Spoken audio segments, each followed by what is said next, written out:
ثم ذكر عليه الصلاة والسلام قصة بناء قريش للبيت، وذكرها هنا شاهدا للأخلاق الفاضلة والآداب الرفيعة التي نشأ عليها صلوات الله وسلامه عليه واشتهر بها بين قومه. فحادثة بناء قريش للكعبة وكانت في السنة 35 من عمره عليه الصلاة والسلام كما أشار إلى ذلك الحافظ ابن كثير رحمه الله. وسبب إعادة البناء أن سيلا عارما شديدا دخل إلى البيت وصدع بنيان الكعبة فتشاوروا في هدم البيت وإعادة بنائه بشكل قوي ومتقن، تشاوروا في ذلك.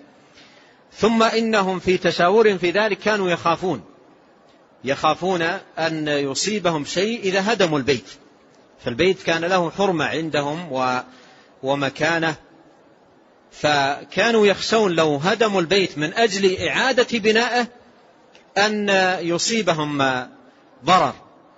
فقال لهم أحدهم قال لهم هل أنتم تهدمونه على وجه الإفساد أو على وجه الإصلاح؟ قالوا لا، على وجه الإصلاح. قال إن الله لا يهلك المصلحين. فإذا كان هدمكم للبيت ليس على وجه الإفساد والتخريب وإنما على وجه العمارة والبناء والتشييد لبيت الله فهذا إصلاح، والله لا يهلك المصلحين.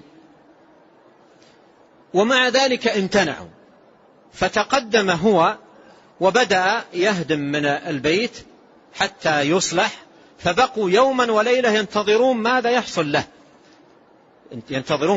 يحصل له. فلما مر يوم وليلة وهو مستمر في عمله عملوا معه على هدم البنيان المتصدع من أجل إعادة بنائه مسيدا على حال متقنة.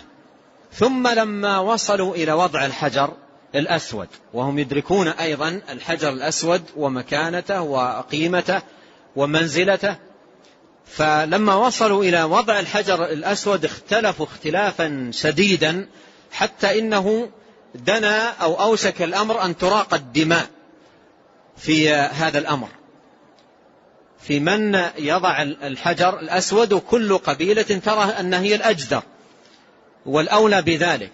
فبلغ الأمر مبلغا خطيرا حتى أنهم أوشكت أن تراق الدماء وأن تصبح مهلكة حول البيت بسبب من الذي يتولى رفع الحجر الأسود ووضعه في مكانه.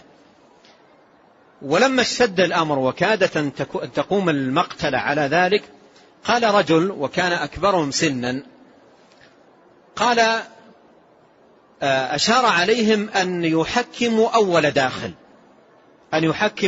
داخل وأن يرضوا بحكمه، يحكموا ويكون حكمه الفصل، وأن يرضوا بحكمه وأن ينتهي النزاع، الشيء الذي يقوله يتمم بدون نزاع وبدون مخالفة. فاتفقوا على ذلك، وافقوا أن أول داخل عليهم بعد توجيه هذا الرجل الكبير يحكم ويكون حكمه النافذ بدون أي منازعة أو مخالفة. فلما اتفقوا على ذلك دخل النبي عليه الصلاة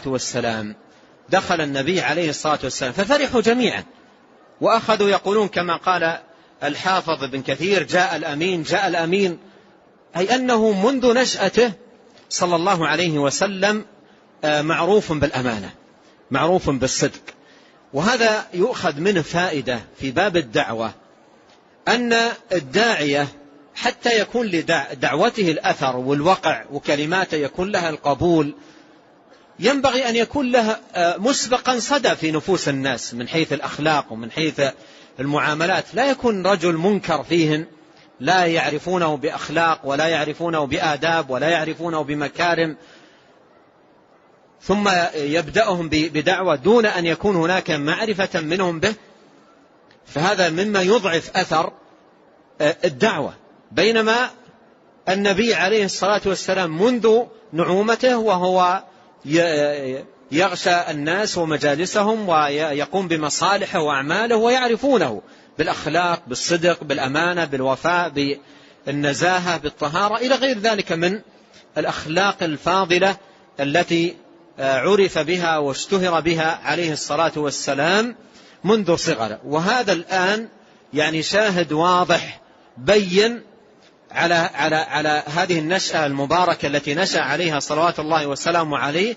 فالخلاف محتدم عند الكعبة، وكاد الأمر أن يتأزم وتراق الدماء، ويدخل عليهم فيفرحون فرحا شديدا ويقولون جاء الأمين جاء الأمين، معلنين بذلك أنهم يرضون بما يقوله وما يحكم به صلوات الله وسلامه عليه. فجاء فأمر بثوب فجيء بالثوب فوضع على الأرض، فوضع الحجر في وسطه، أخذ الحجر عليه الصلاة والسلام ووضع الحجر في وسطه، وأمر كل قبيلة أن ترفع بجانب من جوانب الثوب، أمر كل قبيلة أن ترفع بجانب من جوانب الثوب، لأن أصبح الحجر على ثوب، أصبح من الممكن أن يحمله من كل قبيلة من يمثل القبيلة، لا أن كل أفراد القبيلة يحملون الثوب، وإنما كل قبيلة يمثلها من يمثلها ويشارك في رفع الحجر. فلما رفعوه على المحاذاة أخذه عليه الصلاة والسلام، أخذ الحجر بيده صلى الله عليه وسلم فوضعه موضعه، وانتهى الخلاف على أتم ما يكون، وشارك الجميع في رفع الحجر إلى مكانه وحسم الأمر.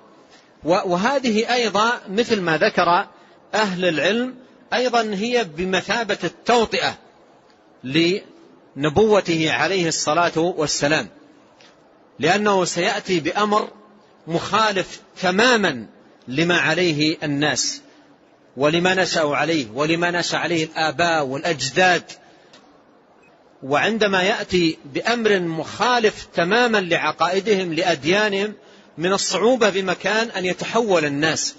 فجاءت أمور ومقدمات وتمهيدات مسبقة بين يدي هذا الحدث العظيم، مبعث النبي الكريم صلوات الله وسلامه عليه. وكان منها هذه الحادثة العظيمة التي هي بناء البيت والخلاف الشديد الذي كان حول رفع الحجر الأسود ووضعه موضعه من البيت. وقصة بناء البيت هذه قصة صحيحة بالشواهد، رواها الإمام أحمد في المسند والحاكم من حديث مجاهد عن مولاه، ورواها الطيالسي والحاكم والبيهقي في الدلائل من حديث علي.